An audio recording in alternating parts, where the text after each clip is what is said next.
Bien, hermano, todos aquellos que deciden seguir a Cristo por la fe, seremos probados algún día y en varias ocasiones. Eso es algo que la Escritura lo toma por sentado. Es algo que viene con el paquete de la salvación. Ahora muchas personas piensan de que ahora que soy cristiano sufro más. No, lo que pasa, hermanos, es que como ahora nosotros conocemos al Señor, sabemos bien nosotros que el cristiano es probado. Existen diferentes fuentes y diferentes razones por qué el cristiano es probado. Las razones o las fuentes, hermanos, son: la primera es que Dios prueba a los que deciden seguirle a Él. Y en segundo lugar, también las pruebas tienen que ver con Satanás y con el pecado, que son los aliados Satanás con su pecado. Veremos entonces las razones del por qué usted puede ser probado primeramente. Número 1, Dios prueba la fe de sus hijos. Recuerden que dice ahí el versículo 2 donde vimos: hermanos míos, tened por sumo gozo cuando os halléis en diversas pruebas. Cuando os halléis en diversas pruebas. Entonces, el Señor prueba la fe de sus hijos. Dice Génesis capítulo 22, versículo 1. Génesis 22 y versículo número 1.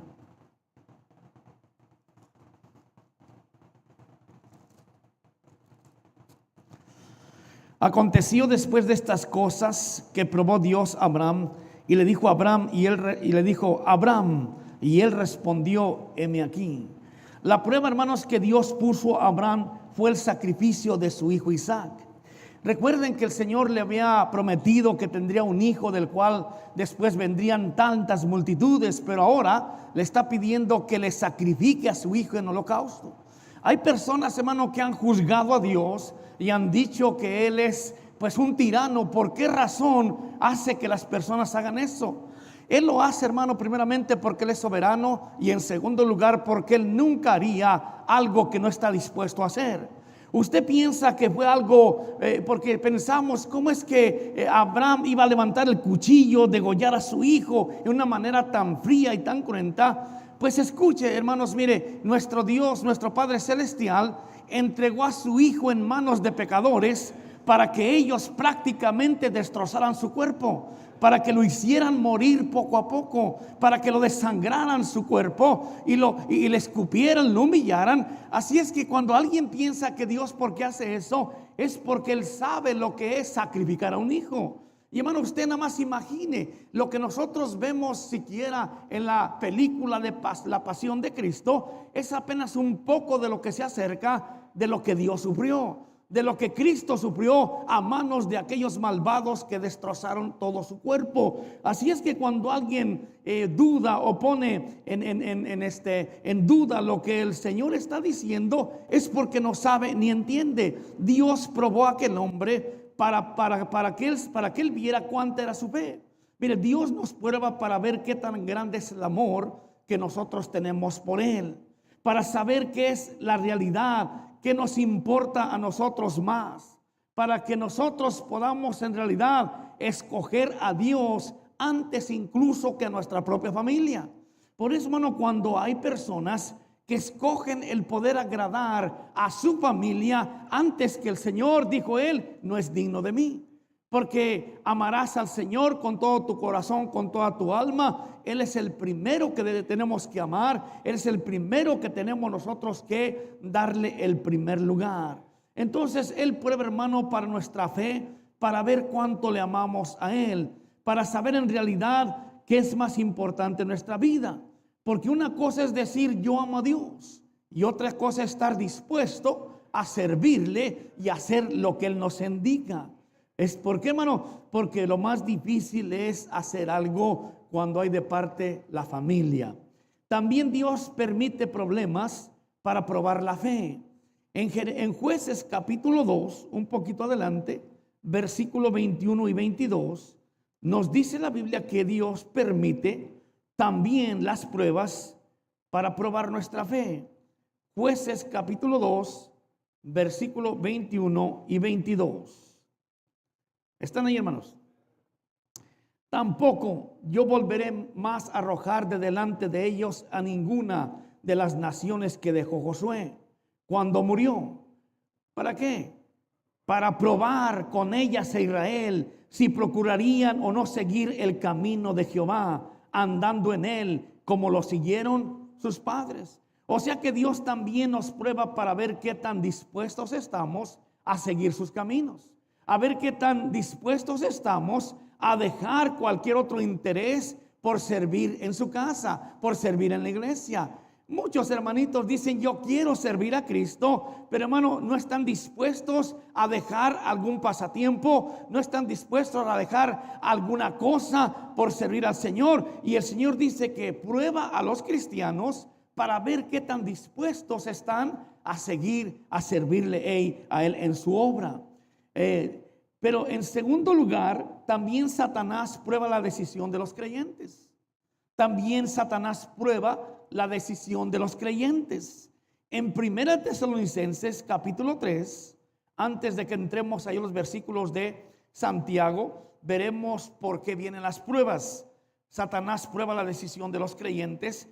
1 Tesalonicenses 3:5 dice así: por lo cual también yo, no pudiendo soportar más, envié para informarme de vuestra fe, no sea que os hubiera tentado el tentador y que nuestro trabajo resultase en vano. Esta frase, hermano, de que resulte en vano, aparece varias veces en las cartas que escribe Pablo a las iglesias cuando él estaba ministrando. ¿Por qué razón, hermano? Porque es el tiempo cuando ellos habían escuchado por primera vez el Evangelio de Cristo. Entonces, esto no quiere decir que las personas recibían al Señor, creían al Señor y que perdían la salvación. Esto estaba significando de que escucharon el mensaje, ellos creyeron el mensaje que se les dio, pero era apenas el primer mensaje. Entonces ellos tenían que regresar para darle la seguridad de la salvación. ¿Qué es lo que nosotros hacemos con los nuevos creyentes? Cuando ellos reciben al Señor, vamos a sus casas, los visitamos para nosotros asegurarnos de que ellos han comprendido y que han recibido la salvación, y les damos una seguridad de salvación. Porque el apóstol dijo a los corintios: para que no hayan creído en vano. A los gálatas les dijo: para que no hayan sufrido en vano. O sea que es necesario que la palabra de Dios pueda ser implantada de una manera que las personas crean exactamente el Evangelio como es predicado y como tiene el poder. Así que vamos a ver entonces cómo Dios prueba. Pruebas habrá. Así es que si usted decide el seguir al Señor, pruebas habrá.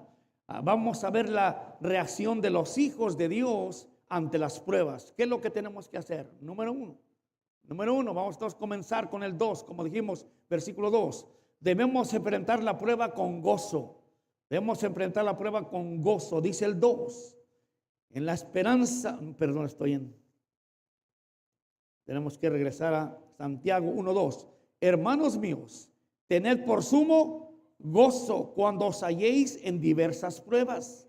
Para el hombre natural esto puede parecer controversial, puede ser una ironía, puede ser, hermano, algo en realidad increíble. Pero dice que el cristiano, cuando está en diferentes pruebas, es más, no está diciendo solamente en una prueba, sino en diversas pruebas, debe de tener sumo gozo. La palabra sumo quiere decir mucho, o sea, mucho gozo, o sea, un gozo grande.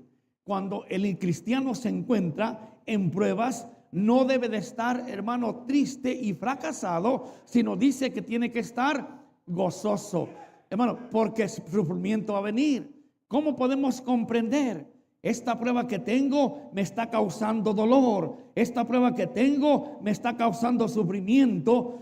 ¿Cómo es posible que yo debo de estar contento? Bueno, la razón la ha dicho mucho la Escritura: echa mano de la vida eterna. Sabiendo que tú eres salvo, sabiendo que tienes tú la vida eterna, esa es la mejor arma que tú tienes para soportar las aflicciones con gozo.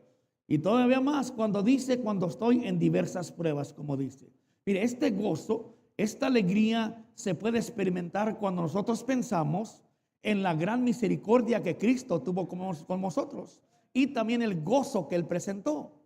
Yo te he explicado cómo el Padre Celestial, Él vio cómo aquella gente destrozó el cuerpo de su Hijo unigénito, pero yo también quiero que tú veas la manera como el Señor fue ese sacrificio en lo que es a Hebreos capítulo 12, versículo 2. Hebreos 12, versículo 2. Apenas como una hoja atrás, dice así, 12, 2 o 2 hojas. Puesto los ojos en Jesús, el autor y consumador de la fe, el cual, escúchame eso, por el gozo puesto delante de él, ¿qué pasó? Sufrió la cruz, menosprezando el oprobio. Entonces, si tú puedes simplemente tener algo de discernimiento, tú entenderás que dice la Biblia que Jesucristo fue a la cruz, no con miedo, no con tristeza, no con amargura, sino con gozo. Fue con gozo, con alegría. Y ya sabemos, hermano, que la razón que fue allí es porque él veía la felicidad de tanto cristiano que un día tendría vida eterna. Porque la Biblia dice que hay gozo en los cielos cuando un pecador se arrepiente. Entonces imagínense, por millones y billones el Señor fue a la cruz con gozo. Por eso Él es nuestro ejemplo de actuar con sumo gozo cuando estamos en diversas pruebas. ¿Quién tiene pruebas en estos momentos? Si usted tiene una prueba, usted gócese. ¿Cuál es su prueba? Perdió el trabajo, debe dinero, pase lo que pase, usted tiene que estar gozoso. ¿Por qué, hermano? Porque el Señor es el ejemplo de nuestro gozo. Y además, porque también hay otra razón enseguida, porque la prueba tiene fruto. La prueba tiene fruto. En segundo lugar, en Santiago 1, 3 y 4. Seguimos entonces adelante en los versículos de Santiago, versículos 3 y 4. Sabiendo que la prueba de vuestra fe produce paciencia, mas tenga la paciencia su obra completa, para que seáis perfectos y cabales, sin que os falte cosa alguna. Dice la Escritura que los cristianos sabemos, ahí dice sabemos sabiendo que la prueba de vuestra fe produce paciencia. Cuando superamos la prueba, aumenta nuestra fe y entonces tenemos paciencia. Mira, un creyente cuando enfrenta una prueba y decide no enfrentarla porque ay, qué duro está esto, yo no puedo aguantar, mejor ya no sigo en los caminos de Dios, y se aleja en lugar de soportar la prueba, entonces ni crece en fe y tampoco adquiere paciencia. Pero cuando nosotros, hermanos, soportamos la prueba, entonces nos va produciendo un fruto que se llama paciencia. Escuchen, hermanos, ¿cuántas pruebas cree que había pasado Abraham antes de que Dios le pidiera a su hijo para sacrificarlo? ¿Cuántas pruebas debe haber pasado? Usted piense, más o menos en 50 o 60 años, todo lo que él pasó. Sin embargo, al momento de levantar el cuchillo para degollar a su propio hijo, la Escritura dice que él no dudó, sino que él estuvo dispuesto a obedecer, y porque él había aprendido no solamente a crecer en fe, sino también en la paciencia. Y la fe le llevó a entender que si él degollaba a su hijo, Dios era tan poderoso que hasta lo podía resucitar otra vez. Y por esa razón este hombre no solamente nos enseña que tuvo esa fe, sino también la paciencia. Y mire lo que Santiago dice en el verso 4, dice: mas tenga la paciencia su obra completa, para que seáis perfectos y cabales, sin que os falte cosa alguna. Entonces, hermano, mas tenga la paciencia su obra completa. La paciencia es una virtud muy valiosa en la carrera del cristiano, porque nos ayuda, como dice ahí, a ser perfectos y cabales. La palabra perfecto, solamente que yo le expliqué la semana pasada, que se nombra en 3 diferentes partes, pero aquí lo que está diciendo la palabra perfecto quiere decir maduros. Entonces, si nosotros podemos una buena aplicación a perfectos y cabales, esto quiere decir maduros completos, completos sin que nos falte nada, porque así lo dice la Escritura. Hermanos, mire, hay problemas en nuestra vida, Claro que sí, pero nosotros no debemos detenernos en los problemas. No podemos dejar de servir al Señor por ningún motivo que venga a nuestra vida. Y yo le digo, porque no hay cosa tan grande que te pueda suceder más que la que le sucedieron a aquellos tremendos hombres que soportaron hasta la muerte. Aún en la iglesia puede suceder cosas que nos quieran detener, porque es el plan del maligno. El plan del maligno es que tú te detengas y quizás tú escuches algo que ni siquiera te incumbe, pero Satanás te quiere poner en tu corazón para poder decir, mira lo que están diciendo. Bueno, usted no se apresure a hacer conclusiones. Usted necesita el poder tener paciencia. Él quiere neutralizar el potencial que tú tienes, porque él sabe que una familia dispuesta a servir al Rey de Reyes afecta su plan malvado de arrastrar a la gente a la condenación. Tú necesitas tener paciencia para que crezcas, para que madures, para que estés completo y no te falte nada. Entonces es importante esa fe que es probada. Es importante, hermano, que nosotros aprendamos a enfrentarla con gozo, aprendemos a enfrentarla con paciencia. En tercer lugar, nosotros tenemos el recurso para vencer. Tenemos el recurso para vencer. Lo veremos en los siguientes versículos. Es el 5 y voy a leer 3 versículos. Dice el 5, y si alguno de vosotros tiene falta de sabiduría, ¿qué debe hacer?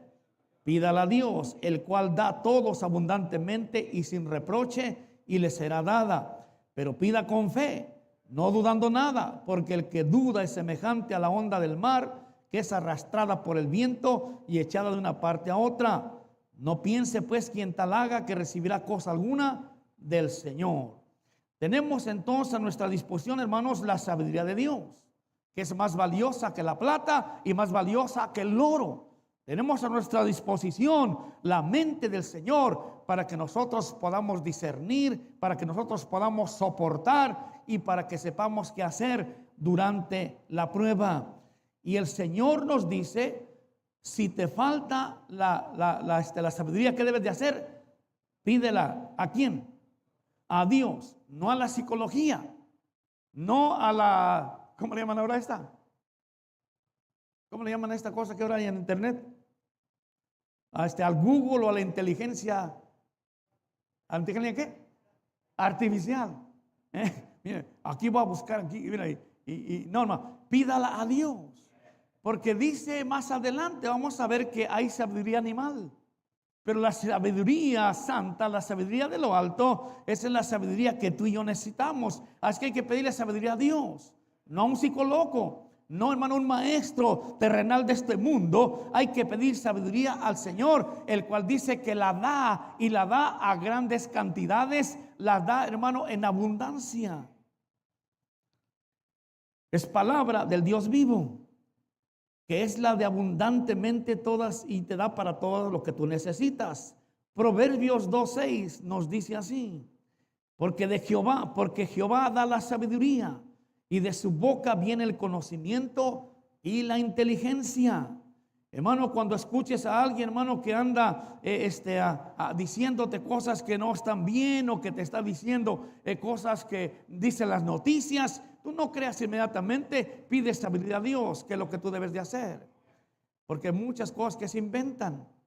Cuando alguien te diga algo de otra persona, tú no creas a primera vista, porque se crean muchos problemas. Mucha gente es amargada cuando le cuentan algo, ya sea en el trabajo, ya sea en la iglesia, en la escuela, donde sea, y dicen, fíjate que fulano me tal esto, el otro, oh, ¿cómo voy a creer que pasa eso? No, si yo creía que era buena persona, y comienzan a sacar sus conclusiones y se amargan. Cuidado con eso, porque quien sale amargado siempre es la persona que ni nada tenía que ver. Y muchas veces veremos que alguien se sale con la suya, y los que pierden entonces son otros que no deberían de estar inmiscuidos. Por eso adquiere sabiduría, pide sabiduría. Si es que te falta, pídesela a Dios. Pero ¿qué dice la Biblia? Pida con fe, creyendo que la recibirá sin falta. Creyendo que la recibirá sin falta. Pero hermano, mire, Dios sabe que este es el problema grande entre su pueblo, la incredulidad. Y nosotros podemos leer la Biblia, podemos ver lo que dice, pero hay incredulidad. ¿A poco si yo le pidiera esto a Dios me lo va a dar? Hermano, dice la Escritura que pidas con fe, porque si no pides con fe, entonces no esperes recibir nada.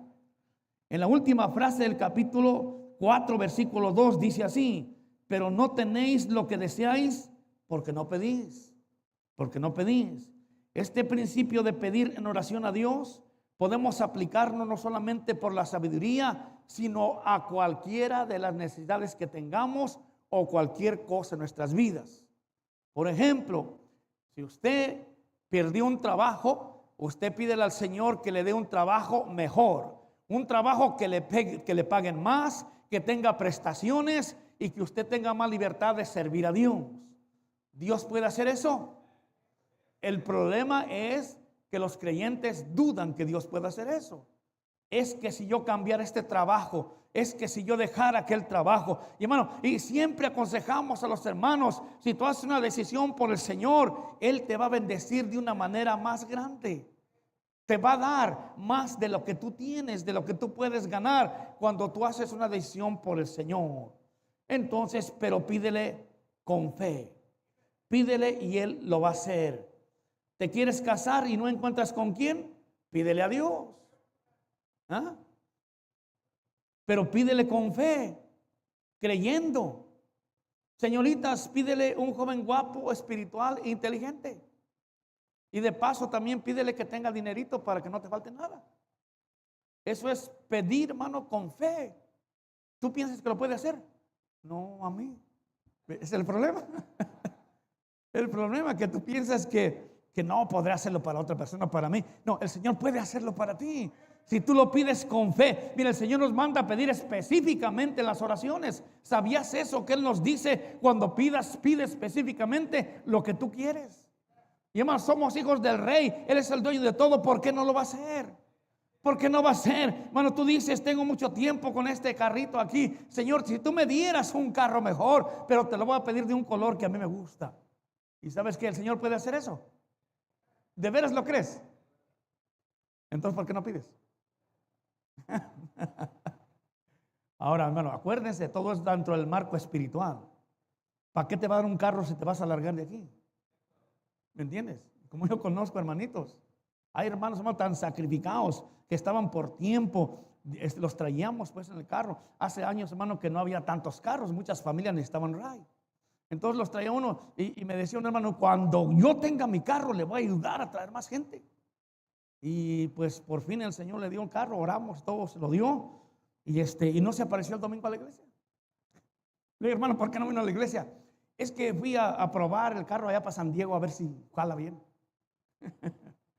Y le dijo, ojalá que se le hubiera quedado allá. Hermano, porque, hermano, debes de pedir con fe y debes de pedir, lo vamos a ver más adelante, el capítulo 2, como Dios lo dice, no para gastar en tus deleites, ¿verdad? Pero pida con fe, porque dice que el que no pide con fe, pues no recibirá nada. Pero tenemos también los muchachos también necesitan una esposa, ¿sí o no? El joven también debe pedir, pero debe pedir con fe. Una muchacha bonita, espiritual y que sea seria también, ¿verdad? Que no tenga malas mañas. ¿Crees que Dios te la puede dar? Ahí está el problema. Como a mí, yo soy muy humilde, soy muy tímido y soy feo. Hermano, Dios te puede dar si tú pides. Pero pida.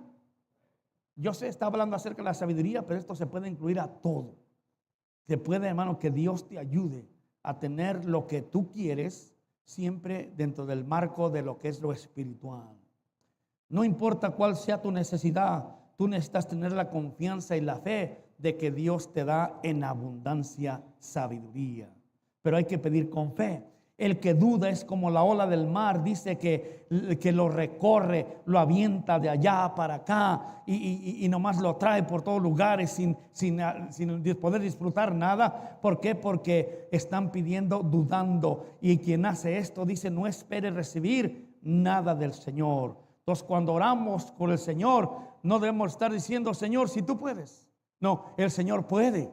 El Señor puede. Oh, que tú puedes hacer esto, que puedes hacer aquello. No, Señor, tenemos que pedir, Señor, tú que lo puedes todo, tú que eres poderoso y maravilloso, yo te pido que tú hagas esto por el hermano. Yo te pido, mira, él tiene esta necesidad. Señor, yo te ruego que tú seas el que le ayudes, que lo levantes, porque tú lo puedes todo. ¿O habrá algo que sea difícil para Dios? No existe nada que sea difícil para el Señor. En cuarto lugar, en la prueba debemos mantener el ánimo. Versículo 8 de Santiago 1. En la prueba debemos de mantener el ánimo. 8. El hombre de doble ánimo es inconstante en todos sus caminos. Claramente lo que no permite a muchos hermanos tener victoria sobre la prueba es porque son variables. Es porque cambian de ánimo, de carácter en una prueba. Son variables en su estado de ánimo al enfrentar una situación en la cual les está afectando su vida. Y por esa razón entonces no pueden triunfar, no pueden salir adelante. Es necesario entender que Dios está en control todo el tiempo.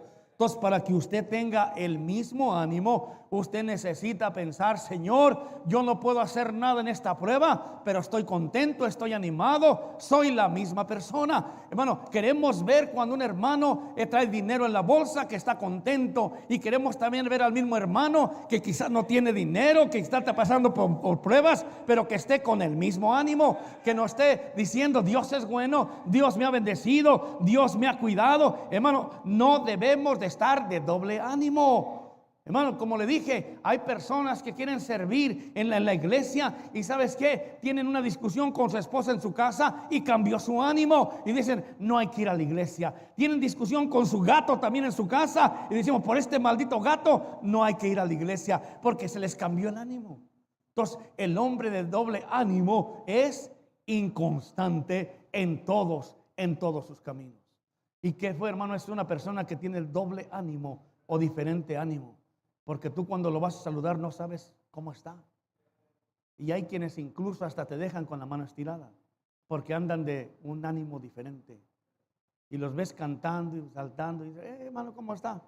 Ya lo conocemos. Entonces nomás hay que tener comprensión. Hermanitas, ustedes necesitan estar del mismo ánimo. Siempre. Bueno, ¿por qué? Vemos por las razones que estamos viendo. Tenemos salvación, podemos tener la paciencia, podemos tener la confianza y podemos tener la seguridad, hermano, de que el Señor nos cuida. Entonces no hay que ser de doble ánimo. Porque las personas de doble ánimo, hermano, Dios, hermano, en realidad no las acepta para poder servirle a Él.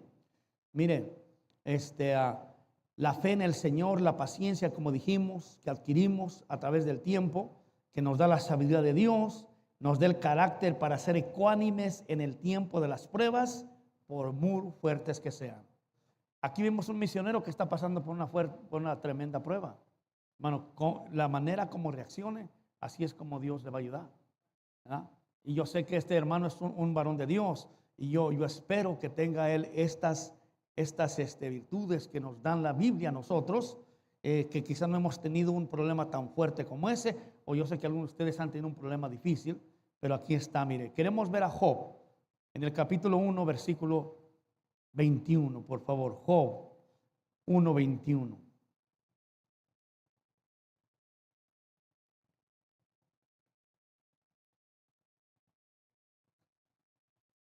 Bueno, voy a leer el versículo 20, comenzando con el 20. Dice, entonces Job se levantó y rasgó su manto y rasuró su cabeza y se postró en tierra. ¿Y qué hizo, hermanos? Y adoró. Mientras su esposa le decía que ya mejor se muere y maldiga a Dios, dice que él adoró. Y dijo, desnudo salí del vientre de mi madre y desnudo volveré allá. Jehová dio y Jehová quitó. Sea el nombre de Jehová bendito. En todo esto no pecó Job, ni atribuyó a Dios despropósito alguno. Aquí tienes a un hombre que fue probado con múltiples pruebas, como ninguno en la historia de las Escrituras. Es como aquel que dice que llueve sobre mojado. Por si ya está negada la tierra y todavía sigue cayendo más lluvia. Bueno, a este hombre le vino un problema tras otro, una prueba tras otra, perdiendo sus propiedades, perdiendo lo que eran sus animales, sus tierras, perdiendo sus hijos en un solo día. Y después la esposa le dice: todavía retienes tu integridad, mejor maldice a Dios y ya, de una vez vete a la tumba, acábate. Y él, en lugar de responder con un insulto o responder de la misma manera, él dijo: Jehová dio, Jehová quitó. Porque, hermano, porque él entiende que Dios es soberano y Dios, hermano, como da, así quita. Por eso nosotros no tenemos que aferrarnos a las cosas mundanas de este mundo. Y dice que él no atribuyó a Dios ningún despropósito. No hizo como aquellos que renegaron contra Dios. No hizo como aquellos que comenzaron a poner su boca hacia el cielo diciendo: ¿por qué, Dios? Si eres tan bueno, ¿por qué hiciste eso? Sino la Biblia dice que él, hermano, se mantuvo del mismo ánimo. ¿Por qué, hermano? Porque él confiaba en ese Dios, hermano, que es poderoso. Dios no va a usar un hombre, una mujer de doble ánimo. Y qué feo es ser uno de doble ánimo. Dice la Biblia que son inconstantes en todos sus caminos, en todas sus tareas, en todos sus trabajos y en toda clase de relaciones. Alguien que es de doble ánimo, hermanos, es alguien que es enojón cuando no puede pasar un examen en la escuela. No estoy hablando de los hermanos del instituto, estoy hablando de los hermanos de la escuela. Hermano, estoy hablando de cualquier trabajo. Ya sea, como dije, en la escuela, ya sea en su trabajo que están haciendo. ¿Ha visto gente, hermano, si está quizás acomodando cajas y aventarlas, darles patadas y todo? ¿Por qué solamente yo trabajo? Dale gracias a Dios que tienes trabajo. Porque mucha gente busca trabajo y no lo tiene. Y si te concede el trabajo y tú tuviste en acuerdo de trabajar en ese trabajo, échale ganas, sé el mejor trabajador, pero no seas de doble ánimo. Que te vean siempre ecuánime, el mismo. Gritón. Por último, vamos a ver que hay que reconocer la soberanía de Dios en todos. Para Dios no hay diferencia, hermano, de personas. Los últimos versículos que vamos a leer es del 9 al 11. Ahí vemos que Dios, hermano, el consejo suyo es para todos igual. El hermano que es de humilde condición, gloríese en su exaltación. Pero el que es rico, en su humillación, porque él pasará como la flor de la hierba, porque cuando sale el sol con calor abrasador, la hierba se seca, su flor se cae y perece su hermosa apariencia. Así también se marchitará el rico en todas sus empresas. Se nos presenta aquí, hermanos, la imparcialidad de nuestro gran Dios. Él aconseja al pobre como también al rico y a cada uno en su propia situación. Que el pobre se gloríe en lo que Dios llega a hacer con él. Se gloríe en lo que llega Dios a hacer con él, no en lo que él piensa que hace. Porque si alguna vez Dios te lleva a ser una persona importante, una persona de dinero, nunca te olvides que Él es el que da el poder para hacer las riquezas. Nunca te olvides que Él es el que da la salud y que le debemos todo a Él. Por eso dice que el hombre humilde, el hombre pobre, debe de gloriarse en lo que Dios puede hacer en su vida. No te exaltes, sino que Cristo sea el que te exalte, el que te ponga arriba. Y también dice, hermano, que el rico no se gloríe en sus posesiones. La enseñanza de las riquezas para el cristiano que es rico es que no piense que sus posesiones durarán por siempre. Un día se van a acabar. Es más, observa lo que dice la Biblia, cómo está diciendo la vida de la persona. Debe entender que la vida es como esas matas del campo que salen y las ves brotando y comienzan a salirle esas hojitas verdes tiernitas de un color que está casi para comerse. Pero va pasando el tiempo y sale el sol y comienzan a marchitarse y comienzan a verse esas hojas pálidas y comienzan a agacharse. Luego se ponen de un color medio cafezoso y finalmente se mueren. Bueno, esa es la vida del hombre. Escucha, mira, estos niños están ellos tiernitos, están verdecitos, están los recién nacidos como para comérselos. Pero mira, ya cuando algunos de ustedes que están entrando en edad, les comienzan a salir las patas de gallo, les comienzan a salir, parece que viajaron a Nebraska porque hay mucha nieve allá. Y después, y eso es nomás lo que se ve por fuera. No le pedí permiso a mi esposa para poder dar esta ilustración, pero lo voy a hacer. Hoy le mandaron a ella un video de su hermano. A su hermano le han quitado el apéndice, a su hermano le han quitado la próstata. No sé si se quita eso, no sé, pero le operaron. Pero hoy le quitaron un riñón. Y el riñón, hermano, yo no sé para qué hacen eso. Se lo enseñaron a la familia y lo grabaron cómo estaba el riñón por dentro, podrido. Y mire, híjole, le abren poquito así y con una agujita le sacan unas piedrotas, pero unas piedras parecen de grava de esas de ahí. Yo pensé que esas piedras se hacían como, digamos, serían como pues algunas cosas bonitas, ¿no? Pero unas piedrotas así, hermano. Y el riñón donde le sacaban quedaba agujerado y tenía mucha pudrición. Es que nomás piensa, hermano, es lo que la Escritura dice. Aquellos ricos que están confiando en que, mira, yo soy aquí el rey y todo eso, un día, hermano, van a acabar así de esa manera.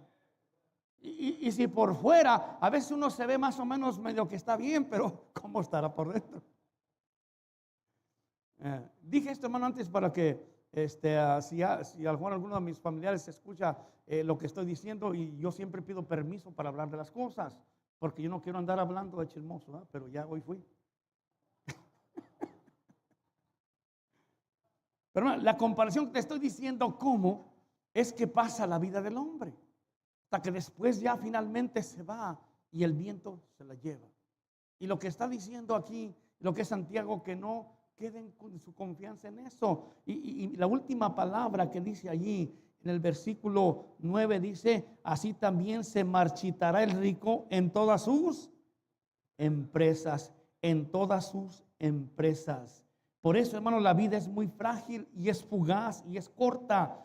Debemos de vivirla, hermano, con mucha humildad, sirviendo al Señor, porque pronto nos vamos de este mundo. No hay que jactarse por la fortuna que tú tengas, no debes de presumir, debes tú de ser humilde, glorificar al Señor, porque un día, hermano, se acaba todo con la vejez y llegamos a la muerte. Eclesiastés 8:8, lo voy a leer, el tiempo se nos acabó. No hay hombre que tenga potestad sobre el espíritu para retener el espíritu, ni potestad sobre el día de la muerte, y no valen armas en tal guerra, ni la impiedad librará al que la posee.